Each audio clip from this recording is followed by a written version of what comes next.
Good morning. It's Tuesday of Holy Week. We're continuing our walk through Holy Week alongside Jesus. And as you remember yesterday, Jesus had quite the day in Jerusalem and in the temple and caused quite the stir. And they left in the evening and went back to their home in Bethany, where they were staying for the week at their safe house with his disciples. And they woke up Tuesday morning and began to walk back towards Jerusalem. And what was the first thing that they saw as they were walking along the road again? But the fig tree that Pastor Grant talked about yesterday. The fig tree that Jesus had cursed the day before because it didn't have any fruit on it. And today when they saw it, it looked maybe like one of these. Except way worse. It had withered up and dried and had died. And Jesus at that point gets the first of many questions he's going to be getting on this Tuesday of Holy Week. He gets the question from his disciples, what caused the fig tree to wither up and die so quickly? And Jesus responds not with an answer that they were expecting, but he responded with a certain phrase. Nora, do you remember what phrase we're going to be talking about today? What is it? Have faith in God. Have faith in God. That's what Jesus responds with. Nora and I were practicing that all morning.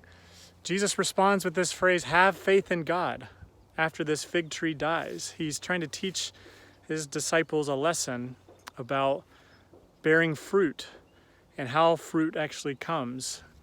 And the fruit comes from having faith in God and having faith to move mountains. And so from there, Jesus and his disciples continue to walk into Jerusalem, and they go straight to the temple.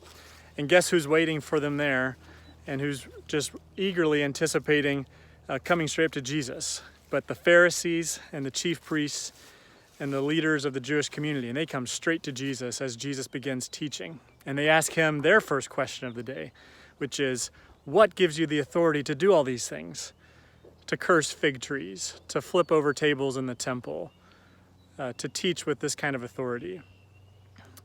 Jesus is going to encounter a day of exhausting questions. And on the meditation on the website, you'll find all the questions that Jesus has asked from the authorities on this day. And I mean, as we're sitting here in a season of quarantine and isolation, if you have little children like I do, we're getting a lot of questions these days. A lot of questions, a lot of mommies and daddies, and what's this, what's that, why is this happening, why is that happening? And it's exhausting. And if you're at your workplace, maybe you feel that way too, from a boss or from a coworker or from your spouse or from anything. Questions are exhausting. And so Jesus was going to have an exhausting Tuesday. But here's the interesting thing. As the day goes on, Jesus gets into a lot of confrontations with the leadership of the Jews. This is a day where things finally come to a head. And the Jewish leaders are upset. And Jesus is speaking truth to the Jewish power. And two camps are beginning to emerge pretty clearly. The camp that sees Jesus as the Messiah who's come to speak truth to power and to begin his rule over Israel and the whole world. And those who want to put Jesus to death. Those are the two camps that by the end of the day are becoming very clear. But how does Jesus respond to each of these questions that the Jews ask? He responds with questions of his own. He actually responds with more questions. In the sections listed today, Jesus asked 21 questions, and that was his way of responding to the people as they asked their own questions. He responded with questions himself. And one of the favorite questions that I think Jesus gets is the one about taxes. They ask him, are we to pay taxes to Herod?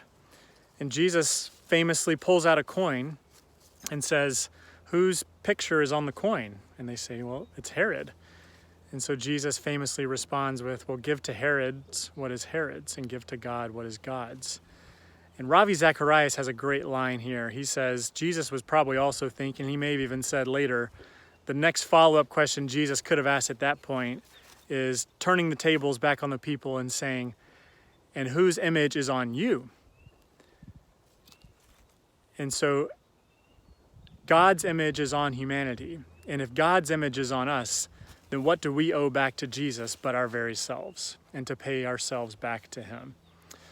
So as the day continues and as the day finishes, we're walking up this beautiful hill, this orchard here, and I'm doing it with Nora. We're walking up this hill together. Nora's got her lamb, her favorite lammy that her grandmother sent her this week that we're walking together with, which is apropos for Holy Week. And we're walking to the top of this hill, and that's what Jesus and his disciples finished their day with, is they finished by walking up the Mount of Olives. And for two famous chapters in Matthew 24 and 25, Jesus finishes the Tuesday of Holy Week by sitting on the top of a hill, resting, and answering one more question from his disciples. Jesus has just left the temple, and he said to the disciples, before all things are complete, not a stone will be left of this temple. They'll all be toppled over. And the disciples were trying to figure out what that meant. And they asked him a follow-up question. And Jesus goes into 2 chapters of telling them everything that the future was going to be like. The end times and the beginning of the new age, of what are the signs of the coming kingdom. The signs of the coming kingdom. And Jesus begins to explain all this to his disciples in a lengthy format. And the thing that he finishes with is the same thing he began the day with. So we began the day with have faith in God, which is what Nora reminded us of, right? Have faith in God. And by the end of the day, Jesus is telling his disciples what is required of them so that when they come before God in heaven, God will say to them, well done, good and faithful servant. Enter into the joy of my master. And with that, Tuesday of Holy Week comes to an end, and they go back to Bethany.